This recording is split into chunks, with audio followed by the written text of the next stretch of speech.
Assalamualaikum, kembali dalam Bushra Sembang Santai, sebuah podcast di mana kita menjemput tamu undangan yang akan berkongsikan pengalaman dan juga cerita yang pastinya ada 1001 kisah di Tanah Suci ataupun di Haramain. Untuk hari ini saya bersama dengan seorang tamu undangan yang mempunyai pengalaman yang hebat, bukan sahaja di lapangan tetapi juga pengalaman beliau dalam menyantuni jemaah-jemaah umrah pastinya. Dan hari ini saya bersama dengan Ustazah Dr. Fatimah Syarha Muhammad Nordin. Assalamualaikum Ustazah. Waalaikumsalam warahmatullahi wabarakatuh. Sebelum ni hanya baca karya-karya yang ditulis oleh beliau. Hari ini Alhamdulillah dapat bertentang mata dengan tuan empunya tulisan itu. Apa khabar Ustazah? Alhamdulillah, segala puji bagi Allah. Alhamdulillah. Baik. Ustazah Fatimah Syarha ni yang saya pernah ikuti dari zaman saya remaja sampai sekarang, tak pernah lokek dengan senyuman. Senyum je. Penat ke tak penat, senyum je. Itu kita kena tanya dalam tips macam mana. Baik, Ustazah ataupun Dr. Fatimah Syarha merupakan ikon untuk umrah Hawa Bushra. Dan pastinya apabila kali pertama menerima tawaran ini, mesti ada respon, ada perasaan yang tersendiri pada waktu itu kan. Jadi waktu pertama kali ditawarkan, macam mana respon Ustazah? Allahu Akbar. Sebelum Bushra Holidays tawarkan kepada saya, ada beberapa syarikat yang tawarkan. Namun ketika itu ia datang bukan pada masa yang tepat. Sebab saya sedang menyiapkan tesis PhD saya dengan ada anak yang kecil yang masih menyusu. Walaupun itu bukanlah halangan yang besar. Sebab saya pernah pun bawa jemaah dalam keadaan bawa anak menyusu sekali. Namun bila saya fikirkan faktor-faktor itu, saya kata ini bukan masa yang tepat. Namun Bushra Holidays datang ketika saya dah siap tesis PhD. Anak pun tak ada yang menyusu ketika itu. Dan ia datang ketika memang saya merindukan. Subhanallah. Masa itu Ustaz Farhan, bukan suami saya, Ustaz Farhan yang tim Holidays tu, dia WhatsApp. Lepas tu dia dekati dekat Berwai di Pesta Buku Antarabangsa. Dia datang bawa CEO sekali. Nampaklah kesungguhan untuk membawa saya ke dalam keluarga besar Bushra Holidays. Ketika itu saya pun bincang dengan suami. Suami pun tengok kerja mereka daripada awal lagi sangatlah bersungguh-sungguh. Komitmen yang sangat terbaik dengan penjelasan yang sangat jelas. Bila nak ditawarkan tu dah siap dah. Mereka punya slide, ajak ke office, ditunjukkan untuk memenangi kepercayaan saya. Sebab bila saya dapat tu saya check dulu background syarikat. Sebab kita takut juga kan macam-macam sekarang ni. Jadi subhanallah, ini boleh dipercayai. Sekarang bincang dengan suami. Dan saya rasa ini satu terapi dan rezeki yang rugi sangat-sangatlah kalau tolak. Alhamdulillah. Alhamdulillah, baik. Jadi pastinya masa Ustazah bawa jemaah wanita ni kan mesti ada kisah. Ya, mungkin boleh Ustazah kongsikan ataupun masalah yang sering dihadapi oleh mereka di sana ke? Pengalaman Ustazah. Allahu Akbar. Dalam kursus-kursus haji dan umrah yang disampaikan, kita boleh jangkakan lah soalan mereka tentu berkenaan dengan lembapan faraj, kentut faraj, contohnya kan isu kepetihan, isu nak berwuduk dan sebagainya. Tapi bila saya lah pergi sendiri, berjumpa dengan muslimat-muslimat ni, para jemaah umrah dan insyaAllah haji ni, ya Allah, setiap orang tu, dia ada kisah kehidupan yang dirasakan perlu dikongsikan dengan seseorang. Jadi yang selalu mereka kongsikan sebenarnya kisah kehidupan mereka. Ada yang berjuang melalui sakit kronik. Ada yang berjuang melalui kehidupan sebagai ibu tunggal, suami tinggalkan. Tapi Allah membela mereka dengan rezeki melimpah ruah, berniaga. Ada macam-macam kisah yang daripada kisah itu saya duduk, saya dengar dan saya tumpang belajar.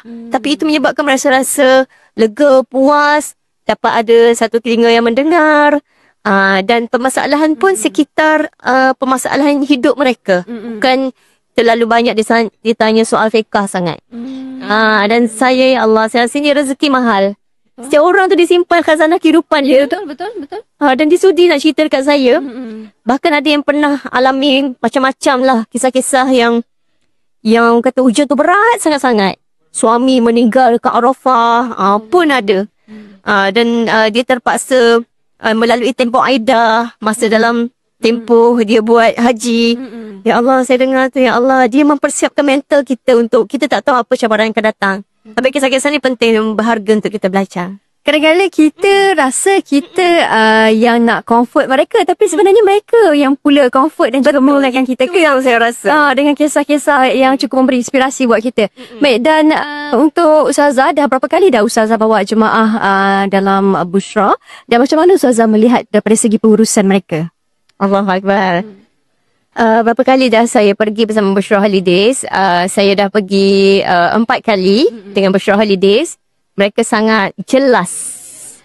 Jelas dari segi penerangan, jelas dari segi apa yang kita tengok dekat kertas, perancangannya rapi, dan tentatifnya tersusun. Kita dah dapat tahu dah apa yang kita bakal lalui secara sangat berstrategi. Dan saya first time lah daripada yang saya lalui. Semua ada kelebihan dan kebaikan, tapi first time dapat seprofesional ini. Dengan penginapan yang sangat dekat dengan Masjidil Haram. Itu satu kelebihan yang menyebabkan kita rasa betul-betul menikmati saat umrah kita tu. Saat haji juga nanti, insyaAllah. Jadi memang wajar lah #peduli jemaah tu. Yes. Memang peduli maksudnya. Jemaah. Dan juga kita tahulah Ustazah, kalau kita bawa jemaah wanita ni kan, kadang-kadang kita ni perempuan, kita suka OTD, kita suka ambil gambar. Hari pertama, ni OTD. Hari kedua, ini OTD. Lepas tu akan upload konten tu dekat social media. Yang kadang-kadang sebenarnya dia macam akan mengganggu niat kita ke sana dan mengganggu ibadah kita lah. Kalau kita asyik sibuk bergambar dan menggambar. Jadi macam mana pesanan Ustazah untuk terutama sekali wanita ni lah yang nak mengerjakan umrah, supaya kita tahu niat kita ke sana tu bukan kerana kita nak buat konten semata-mata. Sepanjang saya bersama dengan jemaah muslimah Bushra Holidays, sepanjang dilaksanakan ibadah itu, memang hampir saya tak pernah tengok lah muslimat yang ambil gambar ketika tawaf yang menjadi rukun kepada umrah misalnya. Kalau mereka ambil gambar pun mungkin tawaf sunat. Mereka dah lepas dah. Dan bagi saya itu tak ada halangan lah. Sebab tempat tu mahal, berharga. Mereka pun ada kenangan mereka.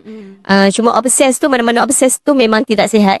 Tapi masa melaksanakan ibadah yang rukun tu, bagi saya mereka melaksanakan dengan sepenuh hati. Kita pun ingatkan dan mereka sendiri ada kesedaran.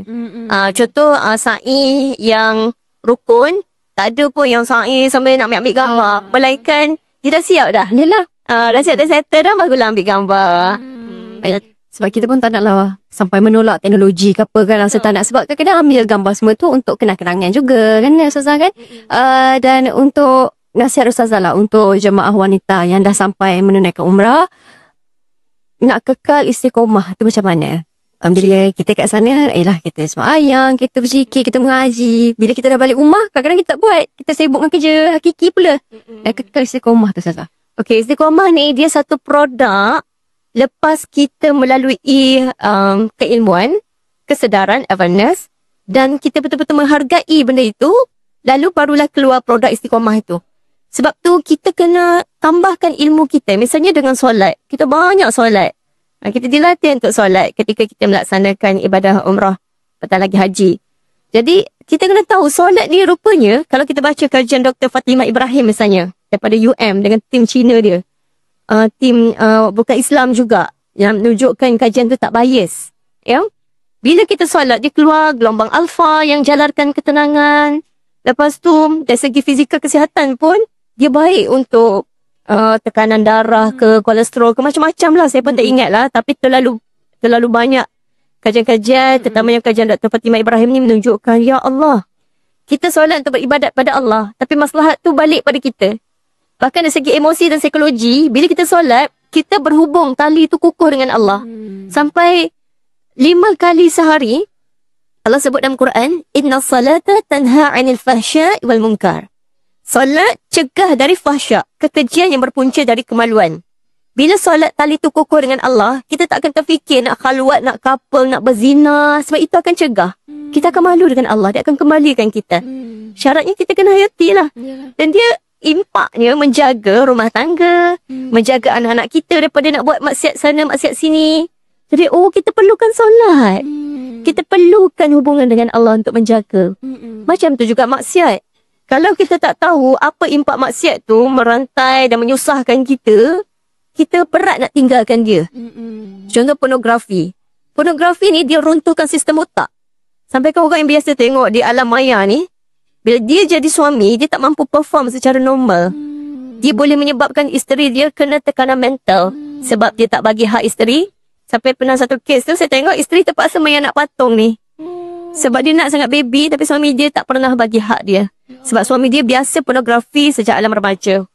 Jadi benda-benda ni yang menyebabkan kita kata, kena istiqomah. Untuk buat apa Allah suruh, tinggal apa Allah larang. Lahir daripada mana tadi? Daripada knowledge, awareness kita tingkatkan ilmu. Lepas tu, kita pun buat sikit-sikit, lama-lama jadi bukit. Akhirnya kita rasa sayangnya malam ni. Bestnya setiap rukun Islam tu, dia menjaga dan membawa kemaslahatan untuk hidup kita. Mungkin antara cara untuk kita kekal istiqomah dalam sembahyang ni ialah untuk kita faham maksud apa yang kita baca. Sekarang kan? Betul. Kadang bila kita tak faham, kita baca kemain laju, cepat-cepat habis. Sebab kadang-kadang kita tak faham. Tapi kalau kita faham, kita akan baca satu persatu, kan Ustazah? Dan bestnya juga, kalau kita dah ada jemaah umrah, contoh kita pergi dengan Bushra Holidays kan, jemaah yang pergi sekali kita tu akan jadi satu keluarga besar bagi kita. Dan mereka ni, circle yang positif ni akan bantu kita istiqomah juga. Sebab kita akan tengok, mungkin kita akan follow Facebook dia, Instagram dia. Biasanya mereka ni akan buat benda-benda positif. Sebab mereka ni dilatih di tanah suci. Jadi graduan yang balik akan sebarkan kebaikan-kebaikan. Wah, dia jadi macam satu circle yang positif dalam Ustazah. Betul. Okey, baik. Dan itu antara pesanan Ustazah lah untuk terus kekal istiqomah. Kunci pertama dengan menjaga solat. Kan terus menjaga solat dengan ilmu pengetahuan dan kesedaran. Dan ilmu pengetahuan dan juga kesedaran. Yes. Solat, dan kita akan orang kata ilmu ni yang akan guide diri kita, yang akan jaga diri kita dengan ilmu tu, Ustazah. Baik, dan pesanan ikhlas Ustazah lah bagi wanita yang mencari package umrah. Tahu kadang-kadang perempuan ni dia nak pergi umrah ni, dia tak nak campur dengan lelaki, dia nak sama perempuan, senang nak tanya apa-apa kan. Pesanan Ustazah pada mereka yang tercari-cari package umrah wanita, terutama sekali bersama dengan Bushra. Masya Allah. Antara soalan yang Bushra tanyakan kepada saya, Puan Zahra tanya, apa keistimewaan yang kita boleh bawa bila kita buka package Icon Hawa ini? Jadi antara benda yang paling besar lah yang saya terfikir ketika itu adalah, saya nak bawa, kalau kita pergi ke tempat-tempat yang kita belajar tentang sirah, seperti setiap tempat tu ada jejak baginda Nabi sallallahu alaihi wasallam. Dan di sebaliknya ada peranan wanita. Betul. Contohnya, ibu baginda Nabi. Kita mungkin kenal Aminah. Kita juga kena kenal Fatimah binti Asad, isteri kepada Abu Talib yang jaga Nabi. Kena kenal Ummu Aiman, pengasuh Nabi. Kena kenal Halimah Sa'diyah. Kena kenal Suwaibah Al-Aslamiyah. Jadi tokoh-tokoh ni, mereka pun ada keistimewaan. Kualiti yang tertentu yang kita boleh belajar. Kalau bukan wanita yang merasakan perlu angkat tokoh-tokoh ini, perlu dibicarakan juga, siapa lagi? Sebab kita akan rasa ini relate dengan kehidupan kita. Betul. Sebab tu saya rasa penting sangat ada package shower yang mana kita bukan nak berpisah tim dengan lelaki ke tidak. Package shower kita setakat ni, orang lelaki pun ada juga. Kalau nak sama perempuan saja pun boleh. Tapi kita bukan nak berpisah berasing gitu. Kita saling memerlukan satu sama lain. Dan masa yang sama kita melengkapkan dengan membawa sirah ataupun tokoh-tokoh wanita pada zaman Nabi sallallahu alaihi wasallam yang kita nampak, rupanya ada hero-hero di sebalik tabir yang perlu diangkat. Betul. Dalam perang Uhud, selalu kita dengar tokoh lelaki saja kan? Siapa wanita yang turut berjuang, yang sediakan logistik, makanan, rawatan, siapa Di sebalik itu kan? di sebalik itu. Jadi kita akan angkat. Dan kita akan rasakan, ya Allah, Allah muliakan lelaki dan juga perempuan. Masya Allah. Ya Allah, seronoknya dengar Ustazah. Lebih seronok bila kita tahu kita ke tempat itu, tanah yang kita pijak ni ialah tanah yang mereka pernah pijak juga. Seperti kita dahulu. Ini bukan kisah dongeng ke fantasi kan? Ini kisah benar. Kisah realiti. Ya Allah, dengar saja dah seronok. Apatah lagi bila kita ada peluang untuk kita lalui bersama-sama satu pengalaman yang berharga untuk kita bawa pulang ke Malaysia, dan juga mudah-mudahan dapat membentuk diri kita menjadi seorang wanita ataupun individu yang lebih baik, mudah-mudahan. Ustazah, kita dah nak sampai ke penghujung, tapi sebelum kita akhiri, ada satu challenge lah yang diberi kepada Ustazah. Allah. Challenge mudah saja. Katanya kena pilih this or that. Okay? Soalan pertama ni Ustazah tak boleh fikir kena terus jawab. Dia macam apple ke orange? Orange. Dia kena terus jawab spontan. Okay. Yang pertama, MH ke Saudi? Saudi? Okay. Kebab ke nasi Arab? Nasi Arab? Taif ke Badar? Badar? Speed train ke bus? Bas? Okay, bus Oh, dahsyat saya ke speed train. Okay. Okey, kurma ke kacang? Kacang? Kacang. Shopping ke makan? Makan? Okey. Safwa ke Azkar? Azkar? Azkar? Ini penting ni, dengar betul Bushra ke Bushra? Bushra? Bushra ni. Syahri Reza, Alhamdulillah, terima kasih diucapkan kepada Ustazah Dr. Fatimah Syarhah atas perkongsian ilmu yang ringkas dan juga padat. InsyaAllah mudah-mudahan ada rezeki kita jumpa lagi. Mana tahu ada rezeki kita dapat menunaikan umrah bersama-sama dengan ikon hawa iaitu Ustazah Fatimah Syarhah, insyaAllah. Terima kasih Ustazah.